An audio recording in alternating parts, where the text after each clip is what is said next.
Bonjour, bienvenue dans cette nouvelle thématique où nous allons nous pencher sur la question de la mobilité active partagée et en particulier voir comment développer des systèmes de vélo en libre service.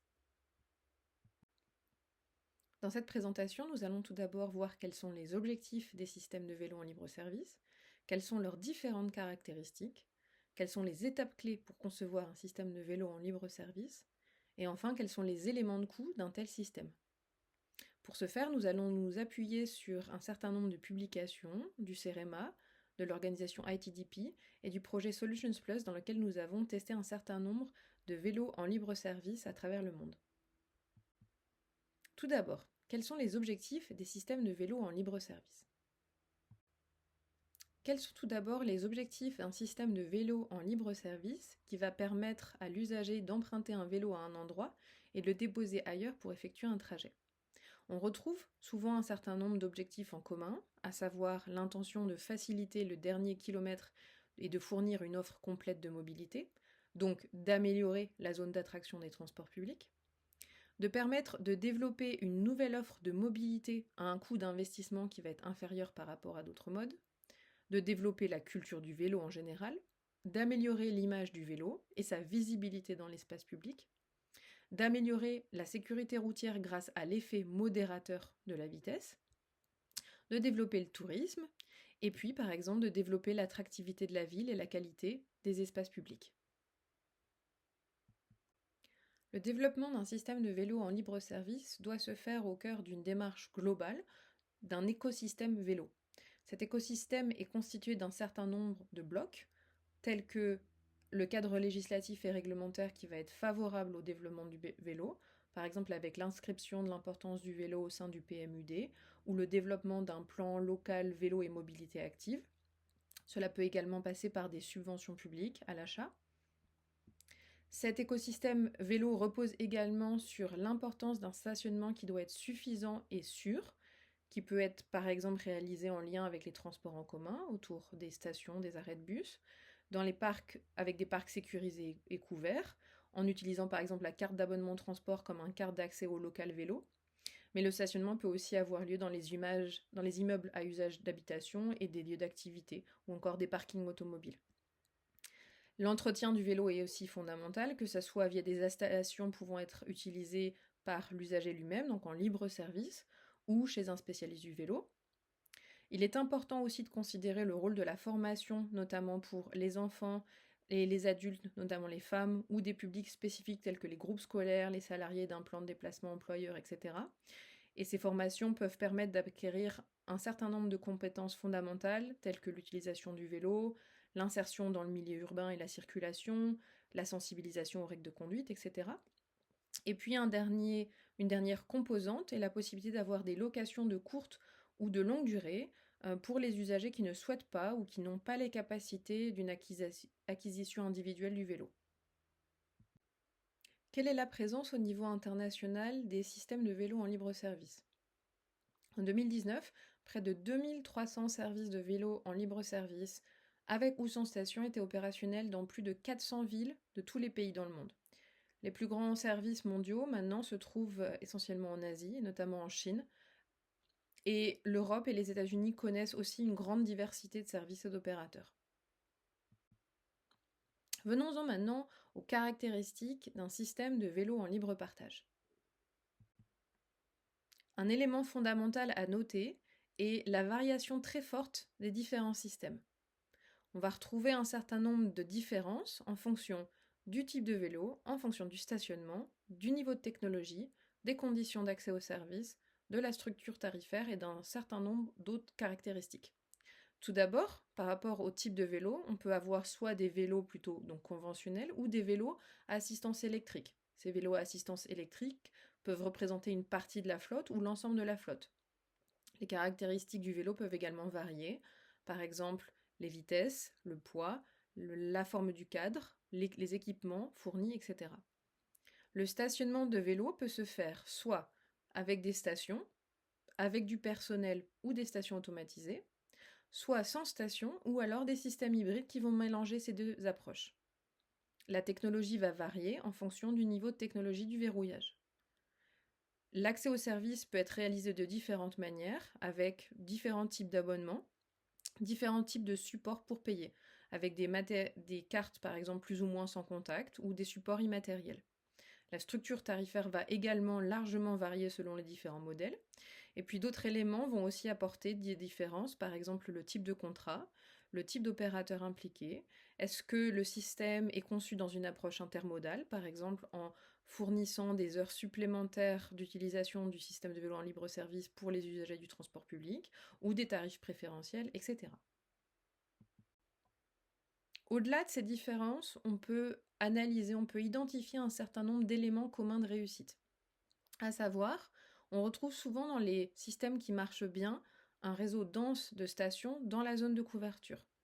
On a souvent un accès qui est simple, facile à comprendre et ergonomique.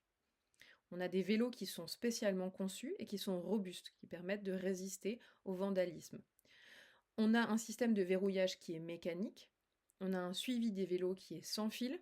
On a un suivi en temps réel de l'occupation des stations pour pouvoir fournir de l'information à l'usager sur la station s'il est possible de ramener du vélo ou pas et d'en trouver.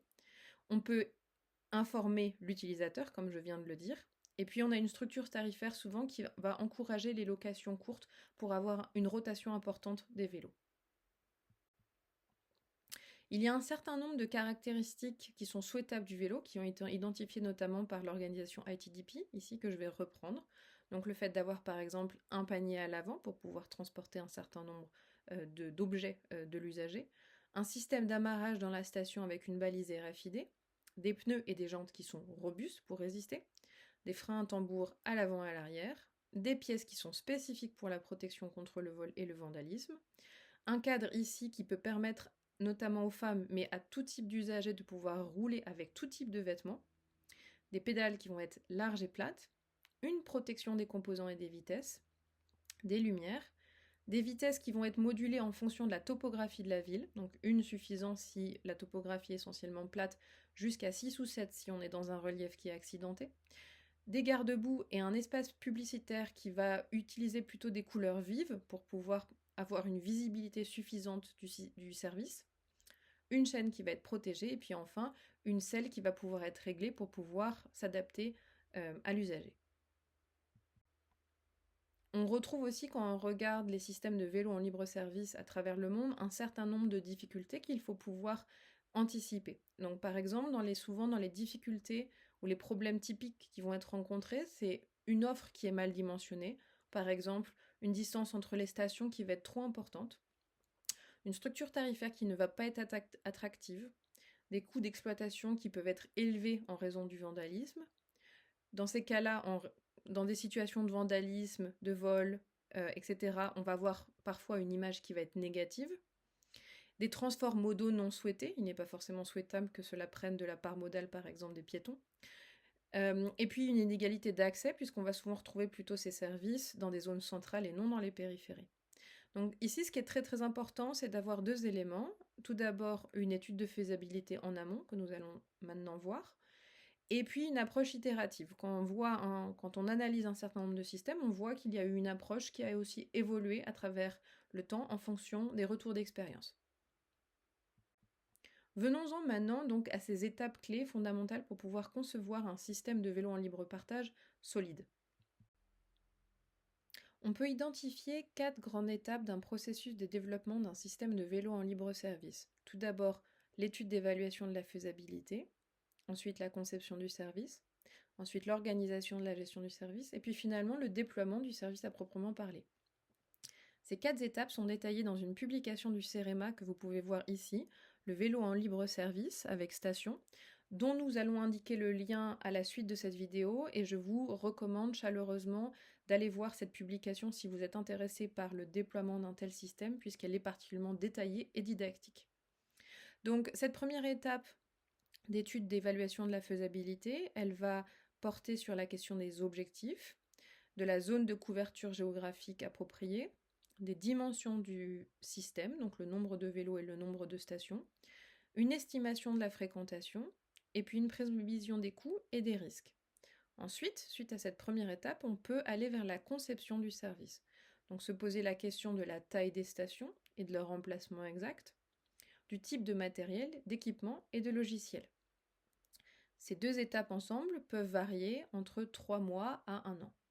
Ensuite, on passe à l'organisation de la gestion du service qui, d'après le CEREMA, prend à peu près 1 an, où on va se pencher sur la question du type d'exploitant, du type de contrat et du mode de suivi de l'exploitation. On peut aller ensuite vers le déploiement du service à proprement parler. Il est possible de le faire par étapes et il est très important d'y associer une campagne de sensibilisation et d'information claire des usagers. Et ici, la durée est assez variable. Dans le cadre de cette courte vidéo, nous n'aurons pas le temps de revenir en détail sur chacune de ces 4 étapes, mais je voudrais ici me concentrer sur la première étape, l'étude de faisabilité, qui est particulièrement cruciale. Comme nous l'avons dit, elle permet de préciser les objectifs. Elle permet également de définir une zone de couverture adéquate. Qu'entendons-nous ici par zone de couverture adéquate? Il s'agit d'une zone qui est suffisamment grande pour répondre à la plupart de la demande potentielle et de fournir un système attractif. C'est une zone qui doit être continue et en général, on dit qu'il faut que chaque station couvre un rayon environ de 300 mètres autour de la station.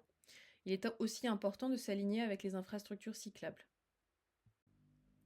Dans un troisième temps, cette étude va permettre de définir un cadre et un certain nombre d'indicateurs. Donc d'une part des indicateurs de contexte, c'est-à-dire la couverture géographique, la population concernée dans la zone, le nombre de vélos visés, le nombre d'espèces de stationnement, le nombre de stations et les usagers abonnés ou non abonnés. Il y a également des indicateurs de performance, notamment deux, le nombre de locations quotidiennes par vélo. En général, pour les grandes villes, on va être entre 4 et 8. Ça va être moins ou beaucoup moins pour les villes moyennes. Et puis le nombre de trajets quotidiens par habitant. En général, on va viser 20 à 40 pour les grandes villes et beaucoup moins pour les villes moyennes. Vous pouvez retrouver tous les détails sur ces indicateurs de performance dans la publication du CEREMA, qui se base notamment aussi sur l'approche qui a été développée par ITDP. Dans un quatrième temps, il est important de dimensionner le service. Ici, on va considérer un ratio de densité des stations. En général, on recommande 10 à 16 stations par kilomètre carré. Un ratio du nombre de vélos par habitant de la zone de couverture. En général, cela va s'échelonner entre 10 et 30 vélos pour 1000 habitants pour les grandes villes et encore une fois moins pour les villes moyennes. Et puis, un ratio du nombre de vélos par habitant dans la zone de couverture. Enfin, les 3 derniers points sont l'évaluation de la fréquentation potentielle du service, la prévision des coûts et l'analyse des risques. Donc si je récapitule, voici donc un tableau ici que vous retrouvez dans la publication du CEREMA qui permet de renoter des éléments, des recommandations sur la couverture géographique minimale, soit 10 km², la densité des stations, 10 à 16 stations par km², le nombre de vélos pour 1000 habitants, 10 à 30 vélos, l'emplacement de stationnement pour vélos, 2 à 2,5, des recommandations pour les vélos que nous avons vus au préalable, des recommandations pour les stations qui permettent d'avoir des systèmes anti-vol fiables, des instructions qui sont claires, et puis un système qui est perçu comme étant facile et rapide, et puis ces indicateurs de performance que j'ai mentionnés précédemment. Maintenant, venons-en à la dernière partie de notre présentation qui va aborder la question des coûts et des revenus. Les éléments économiques se composent des coûts et des ressources financières. Les coûts d'investissement, tout d'abord, se composent essentiellement des coûts de matériel, donc des stations, des vélos, des composants du système informatique, du centre de contrôle, du centre de maintenance de régulation des vélos, etc. Donc en France, par exemple, à titre indicatif, cela va s'échelonner entre 1 900 à 2 500 euros par vélo hors TVA pour un service avec station. Donc ici, on parle bien d'un service avec station, pas d'un service sans station ou d'un service hybride. Et il s'agit des coûts pour l'ensemble du service, pas seulement pour le vélo. Ces coûts vont augmenter rapidement si on passe à du vélo assistance électrique en partie ou en totalité, ici avec un coût qui va s'échelonner plutôt entre 3 000 et 3 500 euros par vélo. À ceci s'ajoutent des coûts d'exploitation liés au personnel, à la régulation des vélos, incluant notamment le carburant pour les véhicules de service, la maintenance, donc entretien, réparation, les pièces de rechange, le service aux usagers, la communication aux usagers et le marketing, l'électricité et la connexion Internet pour les stations, les cartes d'adhésion, les assurances contre le vol, les accidents et le vandalisme. Donc par exemple, en France, ceci peut s'échelonner entre 900 et 2000 euros par vélo hors TVA. Et puis, il est possible également d'inciter l'usager à participer à la régulation des vélos, donc par exemple avec des systèmes de bonus. Par exemple, si on ramène le vélo sur une station qui se trouve en haut d'une pente qu'il faut gravir.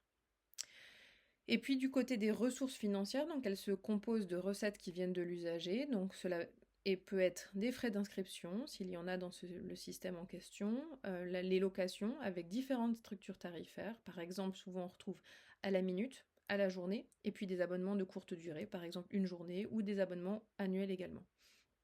Par exemple, dans les villes américaines, on va retrouver généralement un tiers d'adhésion annuelle, un tiers d'adhésion de courte durée, et puis un tiers de location.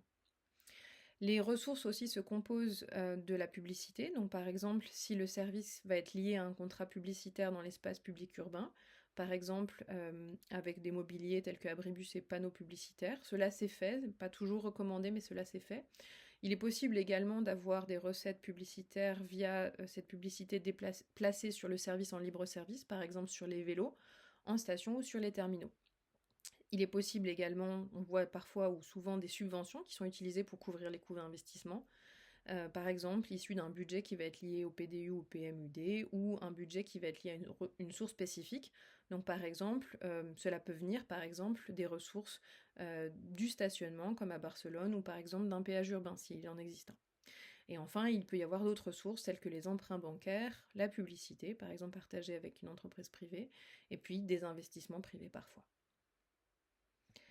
Voilà, je vous remercie pour cette attention dans cette courte vidéo et si vous désirez aller plus loin, je vous recommande vivement de consulter ces publications particulièrement intéressantes et didactiques, donc le CEREMA en français, les vélos en libre service avec station, un guide ici d'ITDP en anglais, et puis un guide sur la droite qui va plutôt se porter sur la planification des vélos à assistance électrique. Je vous remercie.